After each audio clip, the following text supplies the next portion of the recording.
Vamos dar sequência aqui no nosso programa. Vamos para a prancheta do JH Padula. Falamos na semana passada da tragédia Alviverde. Então agora vamos para a tragédia tricolor, né? Aquele jogo ridículo do São Paulo no Maracanã. Né, craque? Prancheta em homenagem ao âncora, né?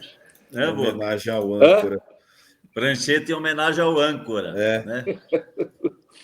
O âncora adorou o São Paulo foi o único jogo que eu assisti esse fim de semana. Eu estava indisciplinado, viu? E ainda mais ou menos. Mas vamos lá, então.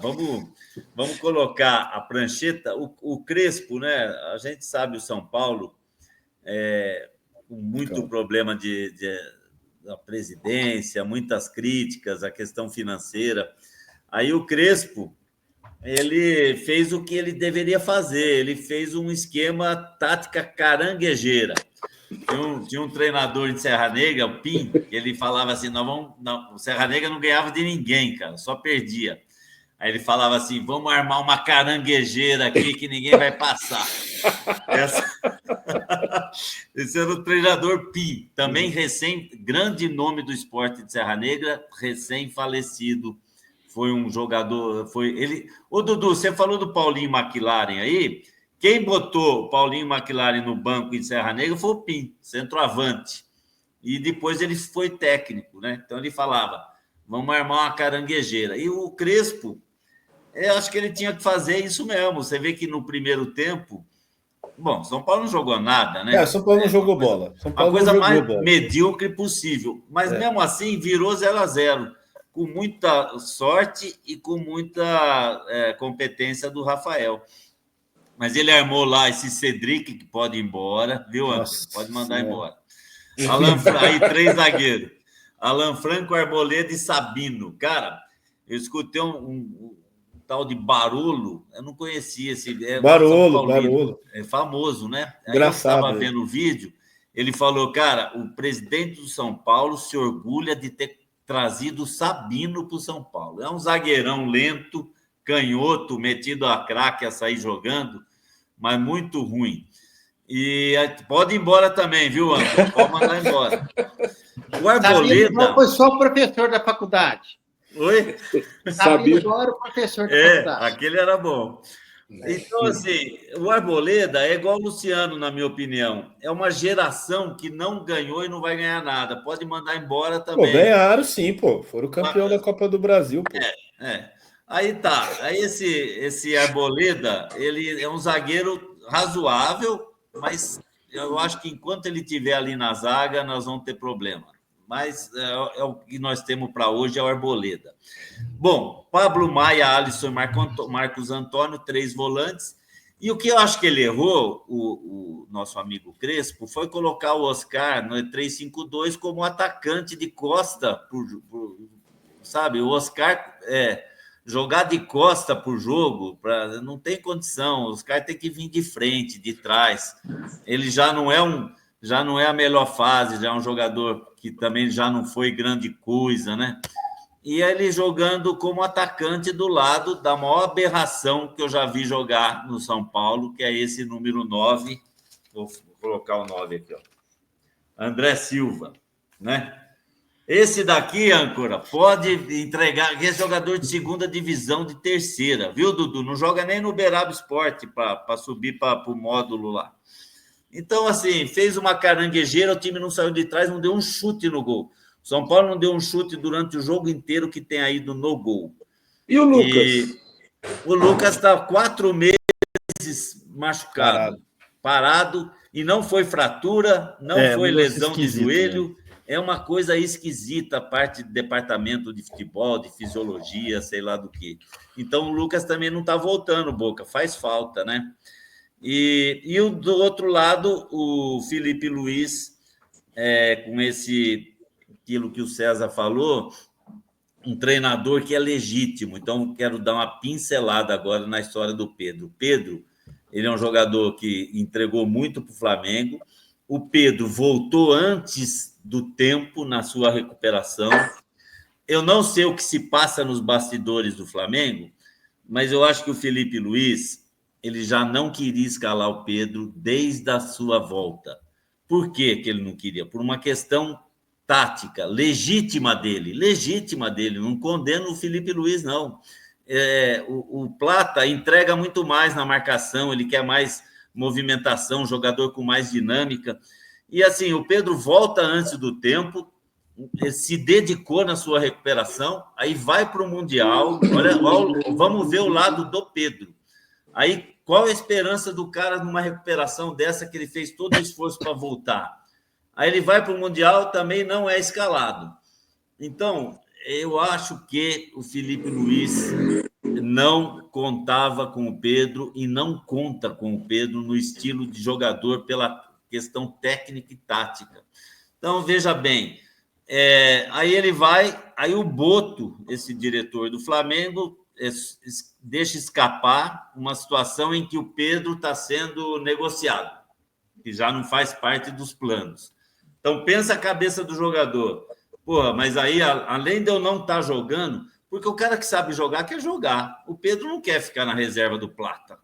O Pedro não vai querer ficar na reserva do Luiz Araújo, de ninguém ali da frente. Ele quer jogar. E ele se preparou para jogar. Aí, além disso, ainda vem uma notícia que ele está sendo negociado. Cara, não é difícil o cara fazer um pouco de corpo mole, porque chegou lá, foi viajar lá para o Mundial, praticamente não jogou, aí volta, e aí o Felipe Luiz, de maneira legítima, não quero condenar o Felipe Luiz, mas ele se posiciona de maneira legítima, dizendo que o Pedro não correspondeu, né, por questões do esforço físico, né, medido lá pelo GPS. Então, eu acho que a gente não sabe nada dos bastidores internos lá, mas a minha opinião de longe é que o Felipe Luiz também não queria contar com ele, não se esforçou para que ele entrasse em campo, não faz parte do esquema tático que ele quer e do estilo de jogo que ele quer impor ao Flamengo. Então é isso. Agora, é só esse parênteses do Pedro, que eu estou olhando um pouco. E com certeza o Felipe Luiz exagerou. Porque, cara, quem é boleiro sabe, o treinador é o seu parceiro, cara. O que o Felipe Luiz fez na entrevista, o tempo que ele levou, palavras como deboche, ridículo, lógico que ele exagerou, e ele fez de tal maneira para ele não contar com o Pedro daqui para frente. Eu duvido muito que depois disso vai haver alguma relação de cordialidade e que possa dar certo daqui para frente. Ele praticamente descartou o Pedro nessa entrevista. Por isso que eu acho que ele exagerou. Eu acho que o Pedro, lógico que se o cara não treina, compromete o grupo todo, mas tem que ver o lado do jogador também. E eu vislumbro para os dois, é melhor que se separem já. O Flamengo, que se ele quiser já desfazer, deixa o Pedro que vai jogar em paz em outro lugar. E é isso aí. Bom, segundo prancheta do JHP, o que daria para fazer com essa porcariada que nós temos no São Paulo aí? Cadê o Luciano? Luciano também está fora. Cara, o que é essa loucura aqui que você voltou, cara? Não, montei, porque assim... O que é Pablo Maia de zagueiro? Esse Wendel aqui, horroroso, cara. O que é isso aqui, cara? O que dá para fazer com o que nós temos de porcariada? Cara. Vamos lá. Eu faria um 3-5-2 também. Falei, vamos fechar, porque se pega um time em crise, tem que fechar para não tomar gol. Estratégia à la Mano Menezes, né? Aí tá. Falar nisso, Mano Menezes, hein? Com o Thiago Volpi, com aquele zagueiro Kahneman e com o Mano de técnico, o Grêmio, hein? Pelo amor de Deus. Né? Vai deixar o Grêmio cair também. Nossa Senhora. Onde ele vai, cai, velho. Não, Mano, Thiago Volpi e Kahneman, jogando até hoje o Kahneman. Você viu o segundo gol do Cruzeiro? O Kahneman querendo proteger na pequena área. Ele agarrou o centroavante, ele queria agarrar o centroavante ao invés de tirar a bola. O centroavante deu a volta por ele, e o centroavante não, o outro lá, acho que era o Christian, e tocou na bola, aí o Vidalba, o zagueiro, fez o gol. Então, o Kahneman é um ex-jogador em atividade, pelo amor de Deus. Mas vamos lá. O que eu faria? Pegar o Alisson, falar, Alisson, você agora sabe box to box, Dorival Júnior trouxe você para o meio, você sabe marcar, sabe atacar. O São Paulo não tem lateral direito, esse português é medonho, ele deu um chute de canhota no jogo, que a bola foi lá na antiga geral, né, Anco? Você lembra de canhotada? Tá, então eu colocaria o Alisson, metia o Pablo Maia. Pablo Maia é outro que não consegue sair com a bola mais, cara. Ele virou um jogador muito limitado de saída de jogo. Eu poria ele na zaga ali do lado do Alan Franco, que esse sim joga.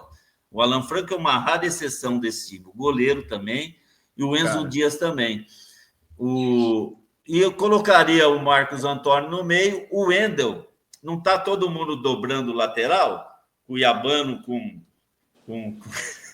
quem o Cuiabano dobrava? Mas quem tá dobrando é porque tem dois para usar, né? Não é, Alex Telles. Você quer colocar dois ruins para jogar do lado do Alex outro. Telles e Cuiabano. Qual que era? Piquerez e... Você quer comparar Alex Telles e Cuiabano? Não, o Wendel foi convocado para a seleção não tem muito tempo, estava no Porto. Dá para jogar os dois, um na frente do outro ali. E na frente já o Rian Francisco, o moleque da base, com o Ferreirinha pelo lado. Então seria essa a minha solução para a porcariada existente no Tricolor nos dias de hoje. Vai cair, beleza? JH, o São Paulo cai? Não, que isso. São Paulo é muito grande, cara. São Paulo nunca caiu, mas vai depender da volta desses jogadores que estão aí afastados. Eu mas não sei responder isso, Boca.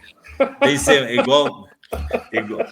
Não vai cair, mas é um pouco complicado. Igual o Trajano falava, tem semana que eu acho que sim, tem semana que eu acho que não, Boca. Não dá para responder isso.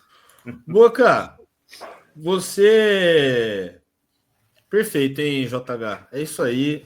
Eu confesso que, assim, eu fico um pouco assustado de saber que você descobriu a existência do Barolo, porque essa combinação aí pode ser um pouco explosiva demais. Não sei se o São Paulo Futebol Clube sobrevive a isso. O Barolo é um dos maiores haters do Léo Pelé. Ele só perde pro meu tio Romeu, assim, pessoas que eu já ouvi que odeiam o Léo Pelé. Se você quiser procurar lá depois as coisas que ele já falou do Léo Pelé, na época que ele jogava lá. Bom,